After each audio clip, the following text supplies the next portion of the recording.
Thank you, Greg, for getting us all together, both legislators and, as importantly, people that represent the conservation community across Pennsylvania.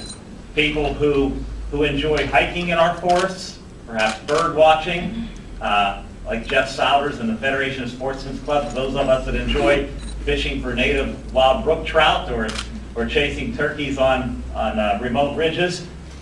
It's a broad coalition of conservationists that care deeply about preserving our most valuable natural assets here in Pennsylvania, our state forest. Our state forest system is the envy of other states in the nation. Others will talk a little bit about that and a little bit more. But I just want to put this all in perspective. You know, we began this effort to protect the state forest in the context of last year's budget negotiations. We, working through leadership and working with the governor, were able to put language in the fiscal code that would have minimized the impact of an additional drilling in the state forest. Now we've come to see that the governor's proposed a budget that presumes substantial more drilling in the state forest in order to generate more revenue. I would liken this to saying to those that advocate that the state ought to stay in control of its assets. For example, there's an argument that in order to raise revenue for the state that we ought to lease the turnpike. Maybe we should lease the Schuylkill Expressway going through Philadelphia to generate revenue to balance our state budget. Maybe we should sell off and privatize some of our state stores across the Commonwealth in order to raise revenue. I would say that just as it's inappropriate to do those leases and sell off of assets, so too it is unwise that we sell off and lease our most valuable land in Pennsylvania, our state forests. I just want to point out, I asked staff and some people to help put this together. You know, a picture is sometimes worth 1,000 words. This is what most of Pennsylvania state forest looks like right now. Pristine, undeveloped, place where you can enjoy solitude and really interact with nature. This is what Marcellus Shale drilling looks like in the development stage.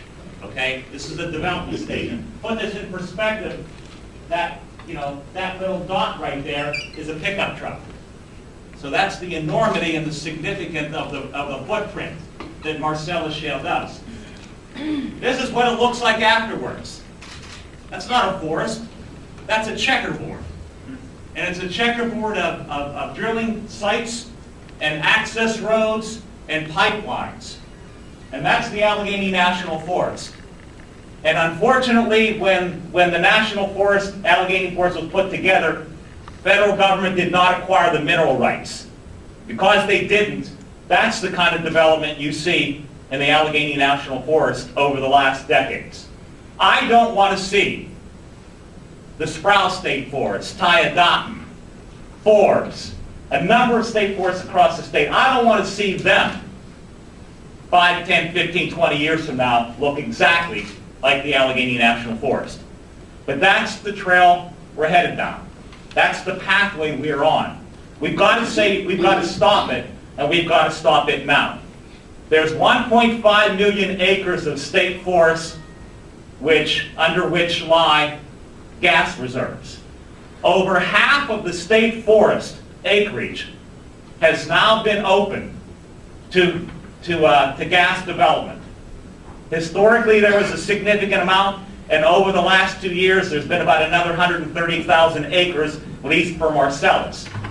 So between shallow well drilling and Marcellus drilling now, over half of the state forest in the gas-producing regions of the state have now been open for lease.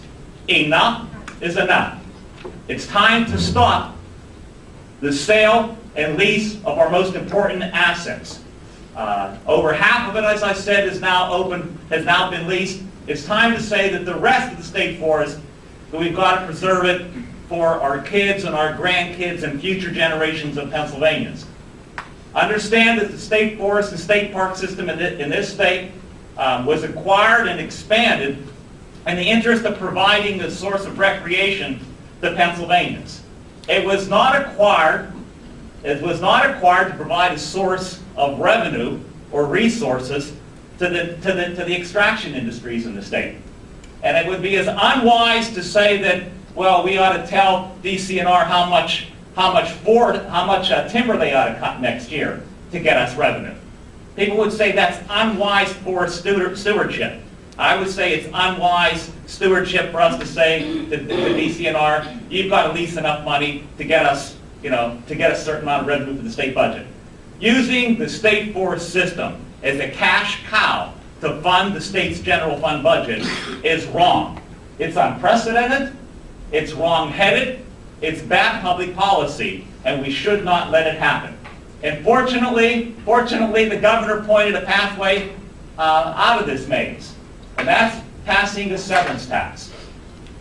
Severance tax, under the governor's estimation, if we put it in place, the severance tax on all gas drilling in the state would generate about $160 million. $160 million that we could use, if he wants to, and we want to fund the needs of the general budget.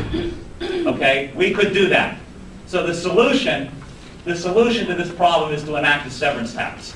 And to lock down and say, going into the future, no more leasing of our most treasured state assets as a cash cow to provide revenue for the state general fund.